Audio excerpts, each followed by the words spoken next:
आइए हम सब चलते हैं उसी दिव्य पुण्य स्थली पे जहाँ पे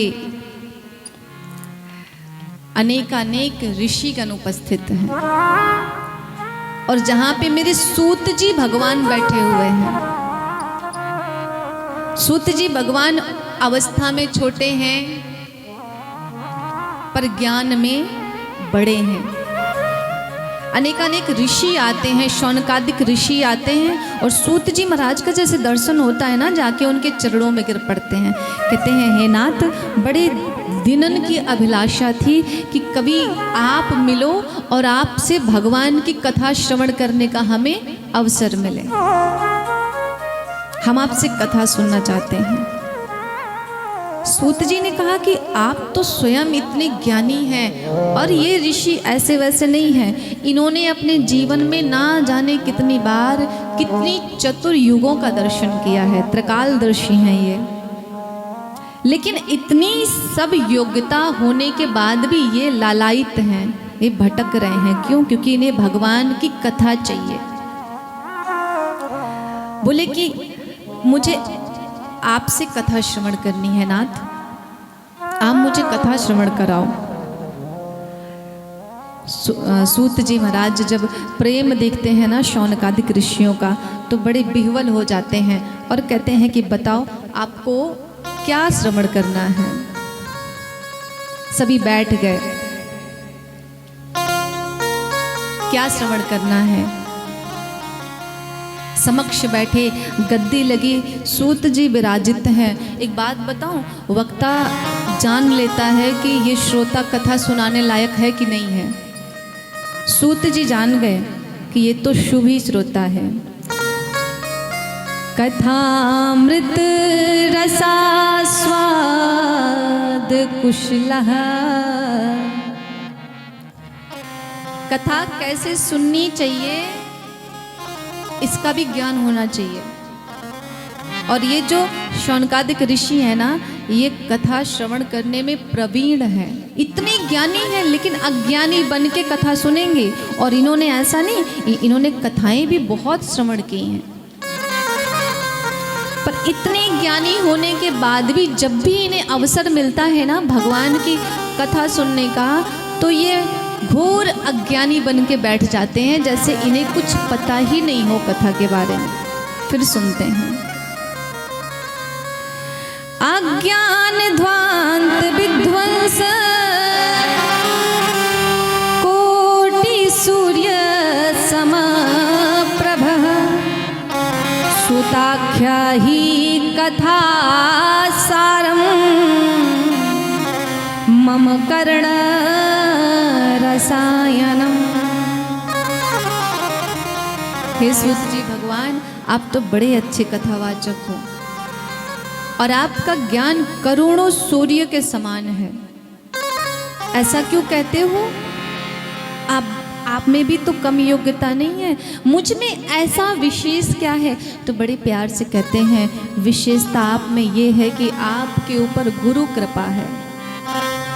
जीवन में जिसके ऊपर गुरु कृपा हो जाती है ना, फिर उससे श्रेष्ठ जगत में कोई हो नहीं सकता। तो आप इसलिए श्रेष्ठ हो कि आपके ऊपर गुरु कृपा है।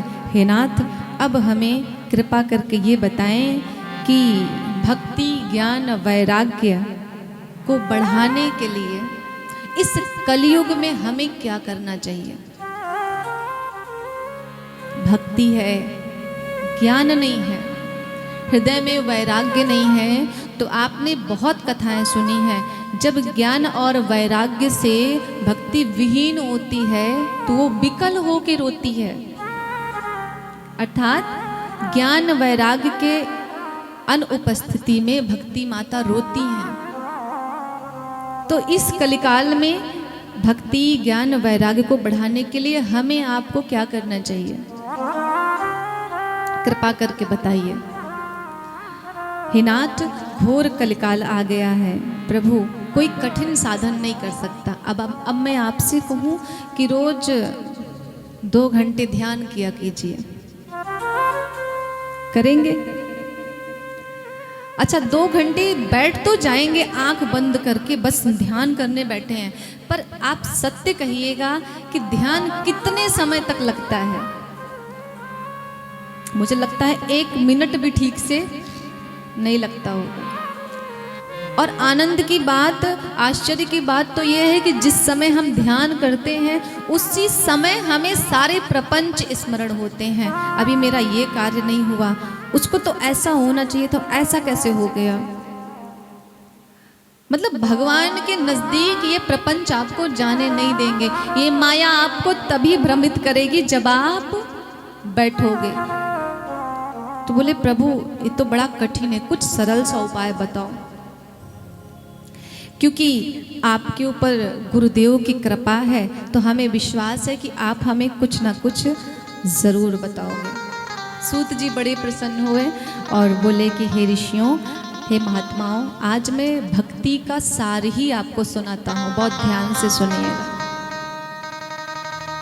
अच्छा मुझे आप बताइए कि आप इस दुनिया में, इस संसार में सबसे ज्यादा किससे भयभीत रहते हैं? कोई मरना चाहता है इस जगत में? कोई नहीं, मैं भी नहीं, आप भी नहीं। हम भी चाहते हैं भाई कि 100 वर्ष की हमारी अवस्था हो, और 100 वर्ष के बाद भी नहीं मरना चाहते। हम चाहते हैं हम भले ही कितनी भी बीमारियों से ग्रस्त हो जाएं, कुछ भी हमारी स्थिति हो जाए, लेकिन हम अपने शरीर को छोड़ना नहीं चाहते। और हम दिन में 2-4 बार तो जरूर सोच लेते हैं कि हे भगवान, कल देखा था बगल वाला बढ़िया ठीक ठाक था, हिस्ट पुष्ट था, ना जाने क्या हुआ कि 10 ही मिनट में वो चला गया। मुझे भगवान मेरे पे कृपा बनाए रखना, कहीं ऐसा ना हो कि मेरा भी नंबर लग जाए। सोचते हैं कि नहीं? तो सूत जी कहते हैं कि सबसे ज्यादा भय मनुष्य को अपनी मृत्यु से होता है कि मेरी मृत्यु ना हो। तो मृत्यु होनी सबकी है, आनंद की बात है कि जाना सभी को है, पर जाना कोई नहीं चाहता, और ना जाने का कोई साधन भी नहीं है। महंगी से महंगी दवा ले लो, महंगे से महंगे वैद्य बुला लो, महंगे से महंगा घर बना लो, सारी सुख सुविधाएं ले लो, लेकिन जाना तो पड़ेगा। आया है सो जाएगा राजा रंग फकीर, जाना तो पड़ेगा। ये मृत्यु ऐसी है ना, इसने किसी को नहीं छोड़ा। बड़े बड़े विद्वानों को उठा के ले गई, बड़े बड़े महापुरुषों को भी इसने नहीं छोड़ा। यहाँ तक कि भगवान राघव सरकार कहते हैं कि मृत्यु को मैं भी जीत नहीं सकता। यदि मैं जगत में आऊंगा कोई अवतार लेकर के, तो मुझे ये लीला करनी ही पड़ेगी। अर्थात काल के गाल से कोई बच नहीं पाया, सभी को जाना है। तो बोले प्रभु आप बताइए कैसे इससे मुक्ति मिले। तो उन्होंने कहा कि अगर इससे मुक्ति पाना है तो मृत्यु को बार बार निर्भय होकर के उसका स्मरण करिए।